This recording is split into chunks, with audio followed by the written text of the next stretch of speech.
Internet, it's the Animator Man here on the smallest possible corner on YouTube.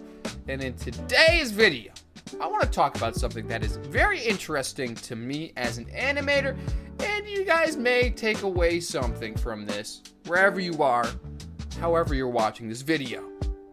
Let's jump into it. Okay, so there are things we do as animators to make our work stand out and make it more believable to the audience, because at the end of the day, you don't want to spend all this time working on a shot, creating something that you think is fantastic, putting it out there in the world, and then getting feedback and people are laughing at you. Why? Because it probably looks jank and unbelievable. Okay, our job as animators is to create the illusion of life and make things believable. Now, there's a few things you can do to create a lot of believability in your animation, which I've been shown countless times by mentors who are absolutely fantastic at what they do. And one thing they ingrained into me is inertia. You guys may be familiar with this, but let me explain. So when the mentors were explaining the concept of inertia to me, they mentioned one thing, and that was overlap. They were saying that inertia is essentially overlap in animation, because if I throw a ball at you that's heavy and it has a lot of mass, and I hit you dead center in your stomach, it's gonna compress. You're gonna compress a little bit, right? But it's also going to affect all the other areas in your body, like your shoulders, your head.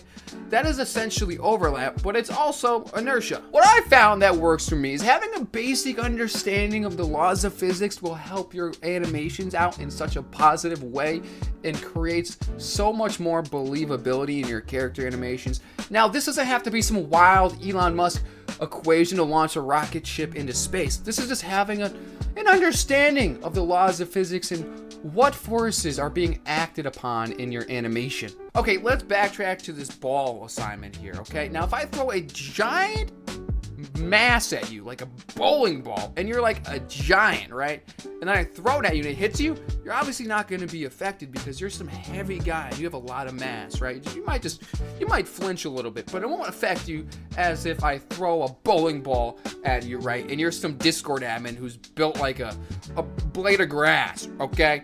Right, he's gonna go flying backwards, okay? That ball is gonna go with the bowling ball, okay? He's not gonna be standing around anymore. You following along? Okay, so when I throw this bowling ball at you, right? You're watching YouTube and then all of a sudden, boom, bowling ball comes at you. As an animator, I could go in there and we could adjust the timing and spacing to create a really fluid motion so it looks believable, because that's what we're trying to do. We're trying to create the illusion of life. And I could do that with timing and spacing, and there are things I will put in there, or we put in there as animators, that you guys can't see, but you can feel once you watch it over and over again. You'll know that you can resonate with this action. It makes sense, it's believable.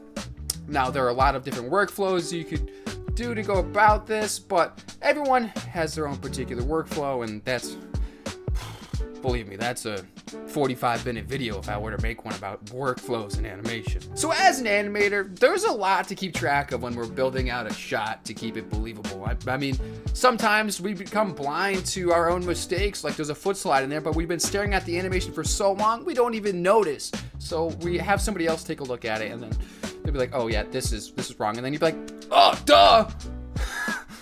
Welcome to being an animator. So, internet, to wrap things up, inertia is essentially overlap in animation if you want to think about it that way.